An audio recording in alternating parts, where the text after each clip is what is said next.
Bienvenue dans ce nouvel épisode de Dans la tête d'Oussama Hamar. Alors aujourd'hui, je voudrais parler d'un sujet très important et de vous dire quelques petites choses qui, pour beaucoup, sont un peu tabous.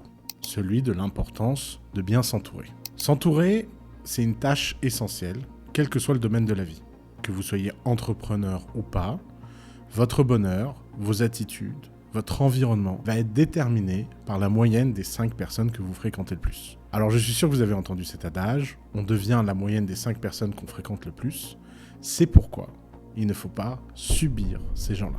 Comme tout dans la vie, son entourage, il y a 2 façons de le voir. Soit c'est construit par le hasard, et dans ce cas-là, vous aurez l'entourage que vous avez parce que vous l'avez à un moment donné, et c'est peut-être pas forcément l'entourage le plus adapté, ou vous décidez consciemment de mettre de l'effort, de l'intelligence, de la rigueur dans la construction de votre entourage, et vous essayez d'en faire quelque chose qui est au service de votre ambition. Alors attention, c'est sûr que dans l'entourage, on ne peut pas choisir tout le monde. Notre famille, on l'hérite, nos amis d'enfance sont ceux qu'ils sont, et c'est pas grave. On ne parle pas, évidemment, de couper les ponts avec tout le monde, brutalement, sous prétexte que vous êtes ambitieux. Non, il s'agit plus de se dire avec qui on va passer 80% de son temps. Ce temps précieux, ce temps qualitatif, ce temps qu'on va investir dans sa personne, et pourquoi on va choisir ces gens. Et là commence le premier concept, celui de l'alignement. Un entourage est rarement un entourage à vie. Les amis, on en fait, on en défait, on s'en fait, et de temps en temps, on se fâche, c'est normal, ça fait partie de la vie, et ce n'est pas la peine de vouloir s'attacher. On ne juge pas la qualité d'une relation à sa longueur, mais on juge la qualité d'une relation à son intensité et à l'importance qu'elle a au moment où elle revêt. Et oui, il est possible qu'il y a des moments où vous avez besoin d'un certain type de personne pour certains types de situations, et qu'à d'autres moments, les chemins divergent et qu'on grandisse plus de la même façon au même moment. Et souvent, c'est problématique parce que les gens confondent loyauté et fidélité. La loyauté, c'est de ne pas faire quelque chose envers les gens que vous aimez sous prétexte que vous êtes loyal auprès d'elles. Donc il s'agit de faire passer vos intérêts après ceux des gens pour qui vous avez cette loyauté. Mais attention, la loyauté, elle peut être toxique. Vous avez besoin d'être fidèle, d'être aussi fidèle à vous-même et de ne pas perdre de vue que de temps en temps dans la vie, les intérêts divergent et que de temps en temps dans la vie, les besoins eux aussi divergent. Des fois, vous avez besoin de calme, des fois, vous avez besoin d'excitation, des fois, vous avez besoin d'aventure, des fois, vous avez besoin de sécurité. Et il est tout à fait normal d'aller chercher des gens avec qui vous êtes à la même fréquence. La première étape de la construction d'un entourage convenable, c'est celui de la fréquence. Trouvez des gens avec qui vous raisonnez. Trouvez des gens qui sont dans le même tempo que vous et qui ont les mêmes envies que vous. Si, par exemple, vous êtes ambitieux, et que vous êtes entouré de gens qui se considèrent comme réalistes et pas ambitieux, il est fort probable que vous allez finir déprimé. Parce que l'énergie que vous devriez consacrer à votre ambition, vous allez la consacrer à convaincre des gens qui ne croient pas du tout en vous. Et pourquoi aller se fatiguer à convaincre les gens ? Entre mettre son énergie à trouver des gens qui sont d'accord avec vous, ou mettre votre énergie à changer les gens, la première solution a un retour sur investissement beaucoup plus grande. Mettre des gens de qualité dans votre entourage, c'est mettre des gens qui peuvent vous faire changer de dimension. Et de ce point de vue-là, ce qui est vrai pour ce qui va mieux est aussi vrai pour ce qui est pire. Mettre les mauvaises personnes dans votre entourage peut provoquer des catastrophes intersidérales. Un mauvais employé au mauvais endroit peut détruire plus de valeur que la valeur d'une équipe entière. Et souvent, les gens confondent un certain nombre de choses. Par exemple, ils se disent que c'est pas gentil de virer quelqu'un qui fait mal son travail. Mais ça n'a rien à voir avec la gentillesse, c'est une question de justice, et c'est surtout une question de justice envers ceux qui font bien leur travail.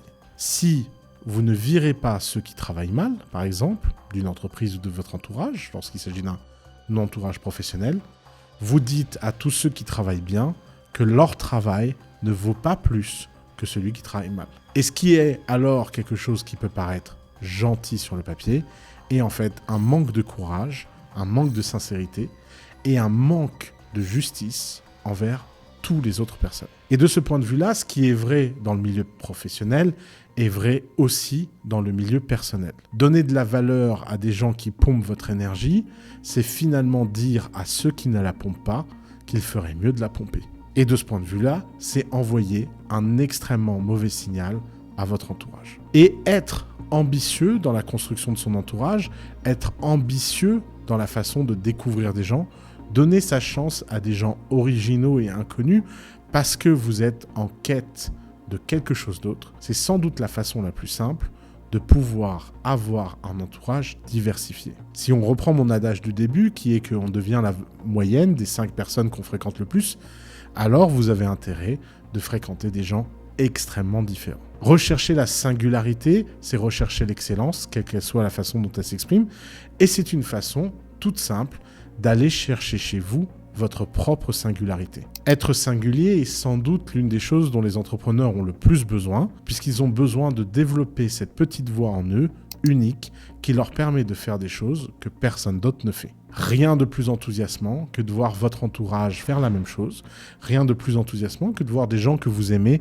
réussir à leur façon. Finalement, un entourage de qualité n'est pas forcément un entourage homogène, ce n'est pas forcément un entourage de gens qui font la même chose que vous, ce n'est pas forcément un entourage de gens qui vous ressemblent, mais c'est un entourage de gens qui sont alignés. Et l'alignement, c'est le fait d'aller chercher la même chose que les autres au plus profond de soi pour pouvoir permettre aux autres d'aller eux-mêmes chercher ce qu'ils ont de plus en profondeur. Et cette profondeur, ce lien, cette amitié spéciale que vous allez créer avec des gens pour des périodes plus ou moins longues, transformera la personne que vous êtes et vous aidera à devenir la meilleure version de vous-même. Ne soyez pas trop transactionnel, n'allez pas chercher l'égalité, n'allez pas chercher la réciprocité dans chacune de vos actions. Faites preuve de bienveillance et de générosité, parce que d'expérience, tout ce que vous donnerez à la société, tout ce que vous donnerez à votre entourage, petit à petit, finira par revenir comme un boomerang au centuple dans votre quotidien. Et si vous prenez l'habitude de donner autour de vous, vous verrez que votre entourage prendra l'habitude de rendre avec vous. Et même si cet équilibre n'est pas parfait sur le court terme, il finit toujours par s'équilibrer dans les grands moments de la vie. Quel que soit votre niveau de succès, quel que soit votre niveau de réussite, vous aurez toujours des moments plus ou moins faibles, vous aurez toujours des moments de difficulté dans lesquels vous serez bien heureux d'avoir un entourage de qualité. Et de ce point de vue-là, l'entourage, c'est l'antidote à la déprime, c'est l'antidote lors des grandes batailles de la vie. L'une des meilleures façons de traverser les tempêtes, de traverser les moments les plus durs, c'est avant tout en ayant autour de vous des gens qui peuvent être solides lorsque vous êtes faible. Et ça suppose sans doute que vous soyez solide lorsque eux ont besoin de vous.